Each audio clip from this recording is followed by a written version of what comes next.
كرامة مين يا أم كرامة بلاستيك أطرافها مطاط؟ يا خربت البيوت، انت زيرو محتوى وزيرو أنوثة، لكن استرجال ليفل الوحش. ياسمين عز تضرب ولا تبالي وتواصل حلقة الردح الرضوى الشربيني. ياسمين عز فتحت على الرابع وطلعت القديم والجديد على رضوى الشربيني. الحرب بينهم قامت والعركة بدأت، وكل واحد وقدرته على إنه يطير جبهة التاني ويخليه ما يسواش حاجة قدام جمهوره. يا ترى مين اللي هيكسب؟ تعالوا نعرف.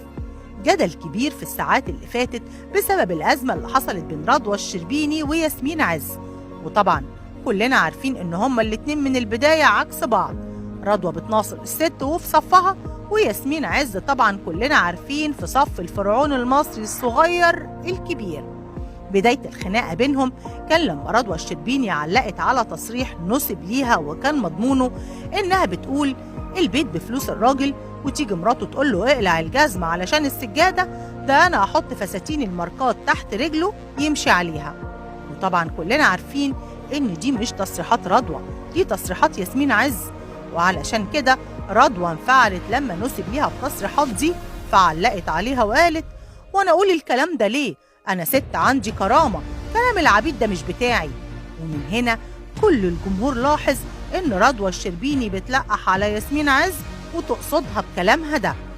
وطبعا ياسمين عز لما شافت كلام رضوى ما سكتتش وعلت عليها وفتحت على الرابع، فنزلت ياسمين عز تويته بتهاجم فيها رضوى الشربيني وبتقول ويحك يا دعسوقة، كرامة ايه يا ام كرامة بلاستيك اطرافها مطاط، بتمط وبتنكمش حسب المصلحة والظروف المحيطة.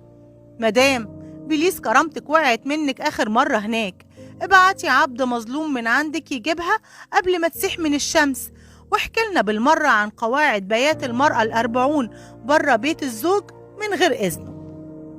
ومن بداية التويتة الكل عرف إن ياسمين عز تقصد بكلامها رضوى الشربيني، خصوصا إنها هجمتها بطريقة صادمة ووصفتها بصاحبة المحتوى الممل وإنها ما عندهاش أنوثة.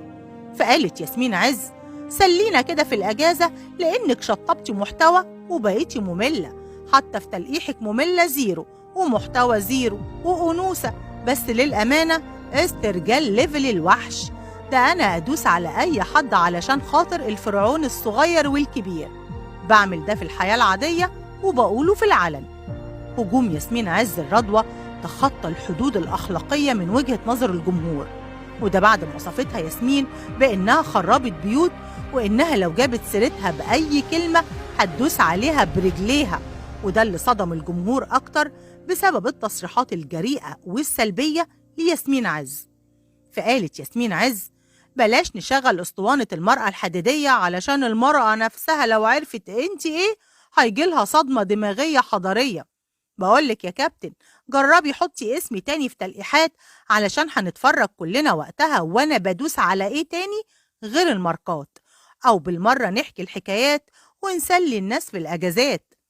لكن بعد المعركة اللي حصلت بينهم والتصريحات المسيئة اللي قالتها ياسمين عز الرضوى ما علقتش رضوى على كلامها، وده اللي خلى الجمهور يحس إن في كارثة هتحصل خلال الساعات اللي جاية، وده اللي هنعرفه مع بعض. متابعينا الكرام، كانت معكم نادية محمود من بيج ميكس بلس.